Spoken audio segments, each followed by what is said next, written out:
everybody, thanks for joining us for this month's Livestock Market Report. I'm Colter Brown from the Northern Ag Network. Hope you had a Merry Christmas and a great 2025. Today we're going to put a bow on the cattle market for 25 and look out to what next year may hold. Now think back to 2024, how good the market was then. I don't think any of us saw things going to the levels they did in 25. Record high prices for all classes of cattle. There was a lot of optimism, but we also saw a substantial price correction in the fall of 25, so that leaves some uncertainty about where we're going. Today we're going to talk about where the market sits now, where it might go next year, and some of the factors to watch. First, though, I want to thank the sponsor of our report, Nutrilix. Of course, winter is here, and the last thing a busy rancher wants to do is wrestle feed bags in the bitter cold and dark.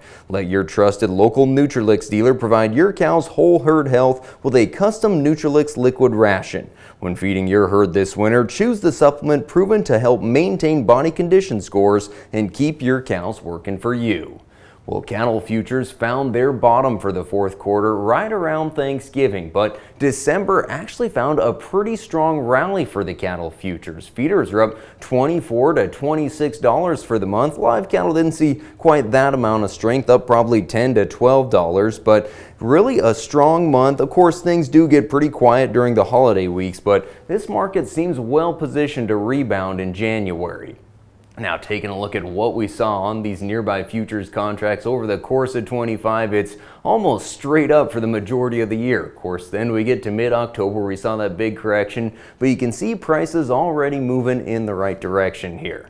Now, thinking of the cash-fed cattle trade, they followed a very similar trend to the futures here. They come down in the fall, but rallied back strong in December. Live cattle futures cash live cattle up $17 to $18, so some strong values there.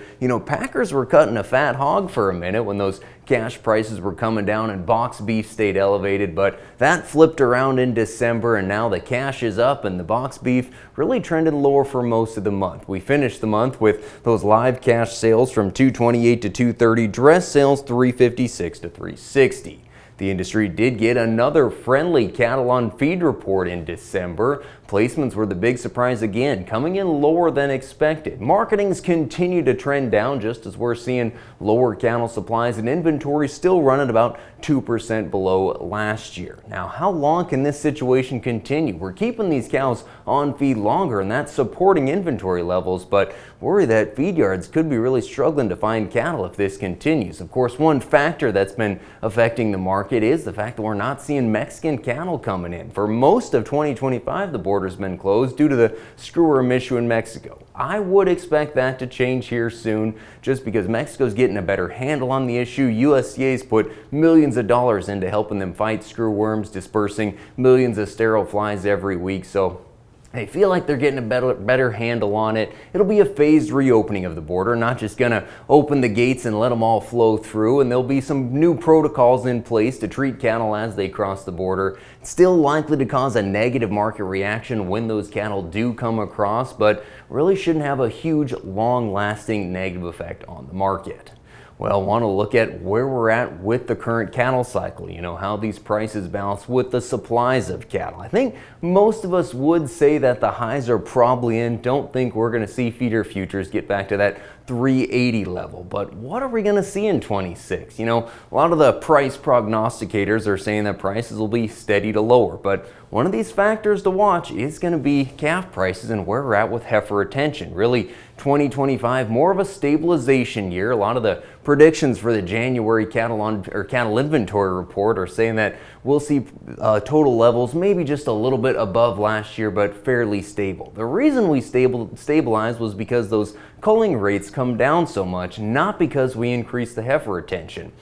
A lot of us will remember 2015 when we saw those increased heifer retention rates, some of the most aggressive growth the industry had ever seen. Don't think that'll be the case this time, but we are going to retain more heifers in 2026. As we think about calf prices, though, when we really start retaining, well, that just decreases the available feeder cattle supply to the market and really only pushes prices higher. So I'm not sure where we're going to shake out here, but one thing that does seem likely is that fed cattle slaughter will be down in 2026, just with the reduced cattle numbers. So that'll probably bring beef production down, even though we're seeing near record high carcass weights right now.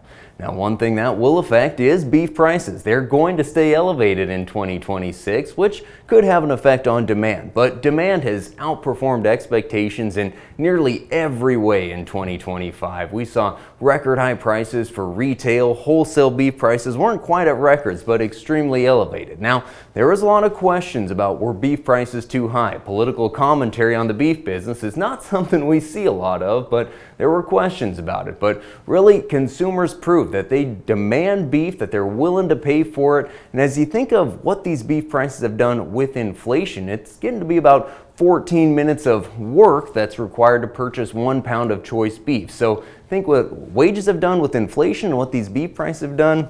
Really, they're not overly expensive. Now, they're likely to come down here sometime over the next year or two, and we are going to see prices increase just to ration the tighter supplies, but demand remains a bright spot for the industry and should help us to keep these prices elevated. Now, as we think of demand on the global front, pretty strong in 2025 considering what prices did, but U.S. beef exports down about 10% for the year. That's a function of prices, just less beef being produced in the U.S., but mainly China not renewing the export certificates for most U.S. beef plants. Now, on the other side of the equation, imports of beef into the U.S. were up substantially, up 20% from a year ago, record levels. As you know, again, that's a function of price. The fact that we don't have the non-fed slaughter, not enough cows being culled to meet the demand for ground beef, so we're importing more of it. A lot of that coming from Australia as well as Brazil. Actually, Brazil imports into the U.S. up 50% from a year ago, and that's with the increased tariff levels that they experienced this year. So some strong results there for Brazil, I guess. You know, as we think of 2026, likely to see beef exports down another 5% from the U.S., whereas imports probably going to increase another 5%.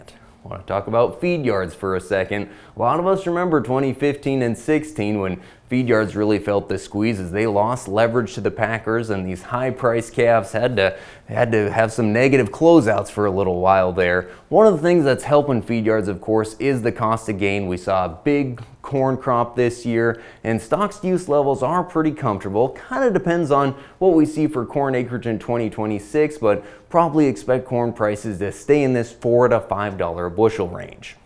And before we move in to talk about how prices finished up the month for most of our local auction markets, I want to talk again about packing capacity. We touched on it last month, but over the course of 2025, we averaged about 35,000 excess packing capacity. So 35,000 more hooks than we had fed cattle to fill them.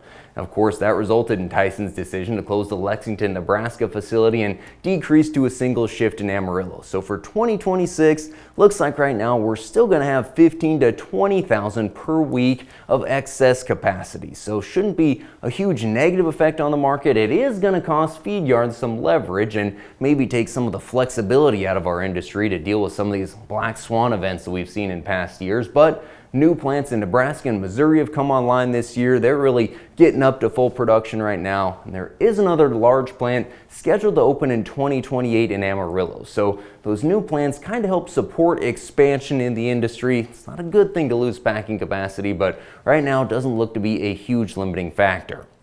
Now, as we talk about where the markets finished up 2025, you know, much like the futures, calf prices rallied very strong in December. I'll point you to two sales, Stockman's Livestock in Dickinson, North Dakota, and Torrington Livestock, where some strong prices across the board here. Those light 5-weight steers in Dickinson averaged $483, upper 5 weights topped out at $470, and the light 6-weight steers $406 to $432.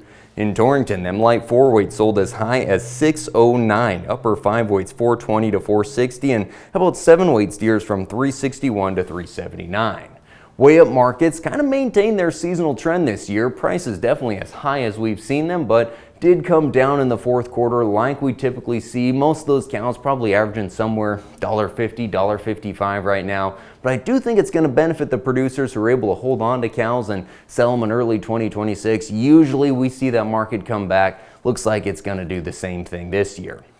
Now, on the production sale front, some big results for a lot of our bull sales. probably up 30% on the average from a year ago. I mean, Ship Wheel cattle had a $15,000 average on 121 bulls. Goggler Angus with commercial bred heifers averaging $53.50. Producers had money to spend this year, of course, maybe a little bit of a tax problem, and they chose to invest in genetics in a big way.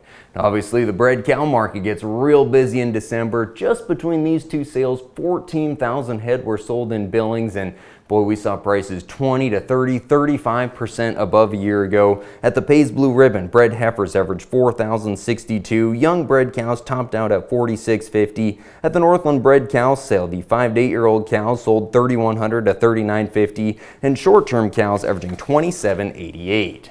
And as we wrap up with the lamb market, a lot of optimism in that business as retail demand has helped these feeder lamb prices to increase dramatically. At the Newell sheep yards, we saw 70-pound lambs $320 to $331, 80-pounders $285 to $305, and slaughter ewes from $103 to $115. Well, that's going to wrap up this month's report. Thanks for joining us. We talk about all the uncertainty, but it looks like 2026 is going to be another strong year for the cattle business. We're still dealing with tight supplies. Demand remains supportive to the market. Most of the predictions are for calf prices to be steady with last year on the average, maybe a little higher, just kind of depends on where we're at in the heifer retention situation and how we shake out on these cow numbers. But cow-calf producers are going to hold the leverage in this industry again in 26. Feed yards may lose some leverage to packers, but it's still a good time to be in the cattle business. Thanks so much for joining us. Have a great year.